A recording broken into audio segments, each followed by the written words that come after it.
Assalamualaikum warahmatullahi wabarakatuh. Saya Yomi Lasana Syagian dari IKM 7 semester 2.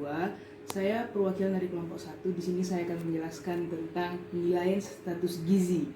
Jadi penilaian status gizi itu ada 4 kategori berdasarkan usianya. Yang pertama adalah bayi menggunakan kurva WHO, balita menggunakan KMS, kartu menuju sehat, dan yang ketiga adalah remaja menggunakan kurva CDC, dan yang terakhir adalah dewasa atau lansia menggunakan IMT, indeks massa tubuh.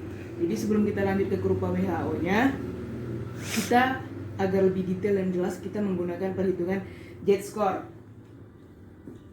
Z-score. Jadi sebelum lanjut kurva WHO ada 3 kategori untuk nilai status gizi. Yang pertama adalah berat badan terhadap umur, yang kedua adalah panjang badan terhadap umur, dan yang terakhir adalah berat badan terhadap panjang badan. Dan yang saya pakai adalah berat badan terhadap panjang badan. Dan yang pertama saya akan nilai status gizi berdasarkan kategori usia bayi terhadap kurva WHO. Jadi sebelum lanjut ke kurva WHO-nya kita nilai Z-score. Jadi di mana rumus Z-score adalah berat badan dikurang median rujukan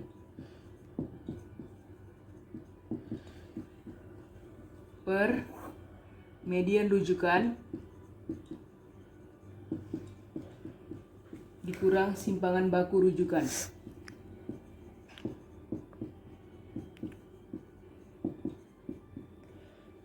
Jadi di sini kan berat badannya belum diketahui. Jadi kita buat sampel. Saya buat sampel misalnya bayi laki-laki berusia 5 bulan dengan berat badan 5 kg dan panjang badan 60 cm. Jadi simpangan baku rujukan ini hasilnya didapat dari berat badan dikurang median rujukan. Apabila hasilnya negatif, maka yang dipakai adalah dinilai min 1 SD. Dan apabila berat badan dikurang median rujukan hasilnya positif, maka yang akan digunakan adalah dinilai 1 SD. Jadi langsung saja kita masukkan berat badan tadi 5 kg dikurang median rujukannya, berarti saya kan tadi memakai berat badan terhadap panjang badan. Jadi langsung di sini panjang badannya tadi 60. Jadi median rujukannya adalah 6,0 dikurang 6,0. Langsung saja median rujukannya 6,0 dikurang simpangan baku rujukannya tadi hasil dari berat badan dikurang median rujukan. Hasilnya adalah min 1, berarti hasilnya min, maka yang dipakai adalah dinilai min 1 SD. Di 60 berarti simpangan baku rujukannya adalah 5,5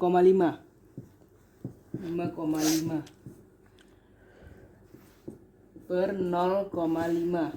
Hasilnya adalah min 1 dibagi 0,5 adalah min 2. Jadi selanjutnya kita aplikasikan ke kurva WHO.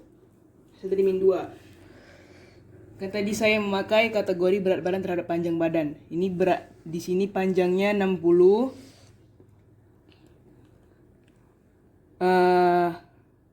Beratnya tadi 5 kilo.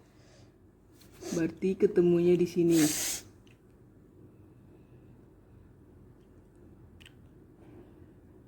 Nih, pas di garis merah min 2 SD. Berarti terbukti sesuai dengan perhitungan Z-score dengan aplikasi WHO. Jadi selanjutnya kita melihat di ambang batas nilai status gizi anak. Tadi kan saya memakai indeks berat badan menurut panjang badan. Ini kan. Jadi hasilnya kan tadi min 2 SD. Pas. Jadi hasilnya normal dengan ambang batas min 2 SD sampai dengan 2 SD. Jadi kesimpulannya bayi laki-laki berusia 5 bulan dengan berat badan 5 kilo dan panjang badan 60 cm itu masuk kategori status gizi normal. Baik, selanjutnya saya akan mencoba menjelaskan tentang penilaian status gizi berdasarkan kategori usia balita menggunakan KMS, kartu menuju sehat.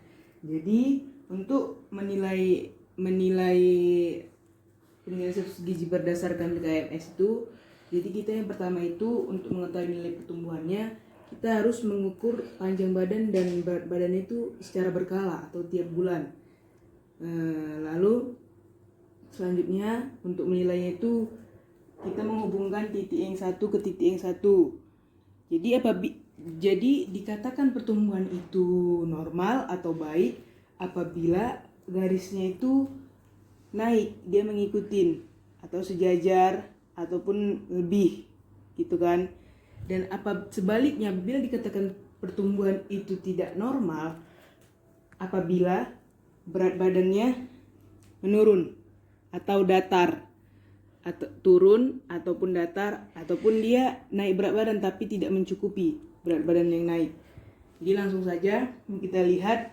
Yang pertama adalah tabel KMS yang pertumbuhan tumbuh kejar. Maksudnya dia naik tumbuh tapi dia di atas gitu loh. Jadi ini keterangannya bila berat badan naik dibanding bulan lalu, dan grafik berpindah ke pita yang lebih atas, yang tua. Ini kan dia naik ke tua. Yang kedua adalah tabel KMS yang tumbuh normal. Ini dia agak sedikit berbeda sama yang ini, karena ini dia mengikutin. Dia tetap berat badannya tetap naik tiap bulan, tapi grafiknya ngikutin pita warnanya. Kalau ini dia agak lebih sedikit naik ke warna pita yang lebih tua. Lalu yang ketiga adalah tumbuh tidak memadai.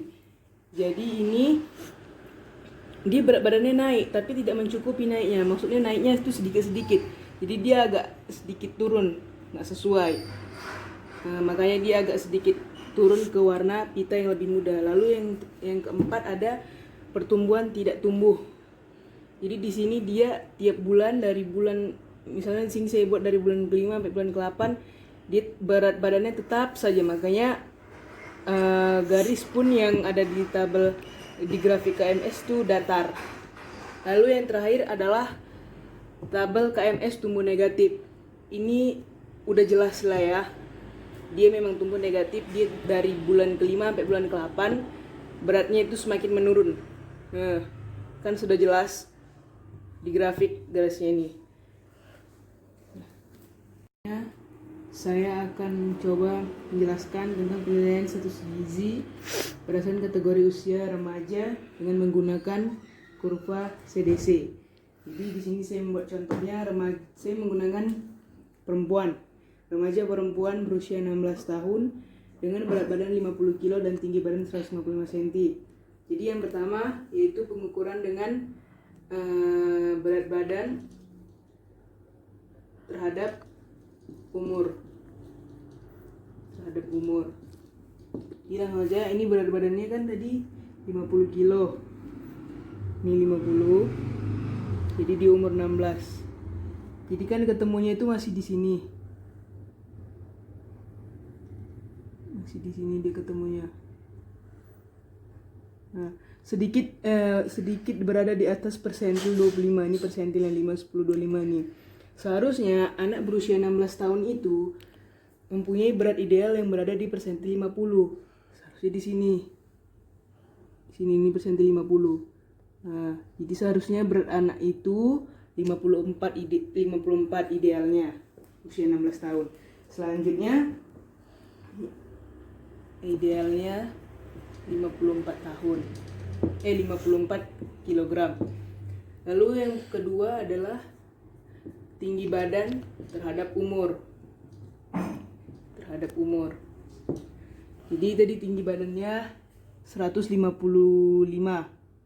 Ini kan usianya 16 tahun. Ya langsung aja. Ini tadi kan.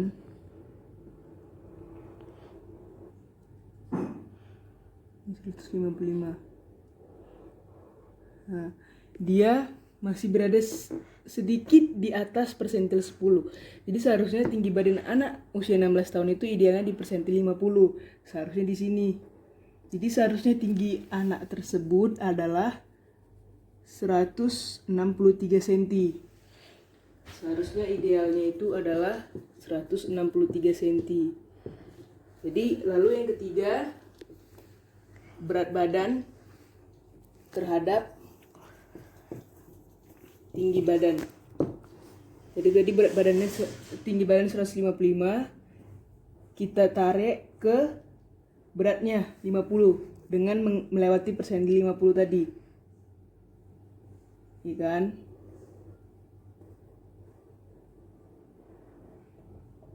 Nih di sini. Nih. Berarti kesimpulannya ini didapat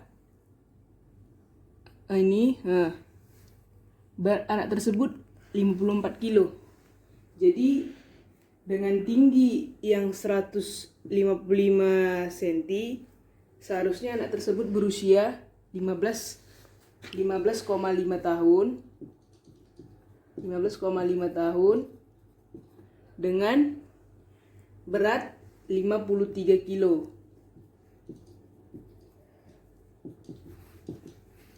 Dan tingginya 155 cm.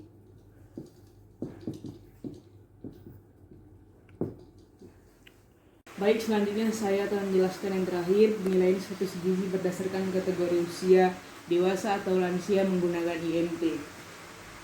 IMT rumusnya adalah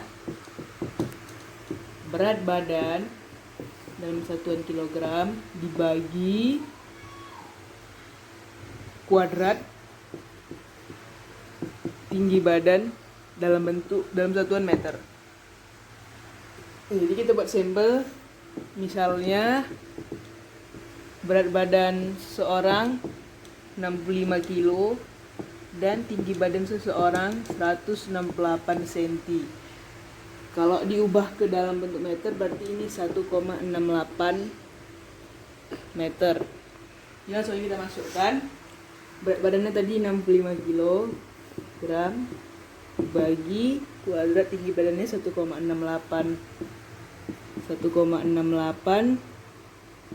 kuadrat meter. Jadi 65 kg dibagi ini hasilnya adalah 2,8224 meter. Hasilnya adalah 23,00. Ini hasil dari perhitungan IMT. Jadi kita lihat ke sini. Status gizi berdasarkan IMT. Ini kan 23, berarti masuk ke kisaran normal. Kan sampai 24,9 tadi itu masih 23. Jadi hasilnya dengan berat badan 65 kilo dan tinggi badan 1,68 meter atau 168 cm berdasarkan IMT itu masih status gizinya kisaran normal. Jadi sekianlah hasil penjelasan dari penilaian status gizi yang saya sudah jelaskan. Lebih dan kurangnya saya mohon maaf. Terima kasih. Assalamualaikum warahmatullahi wabarakatuh.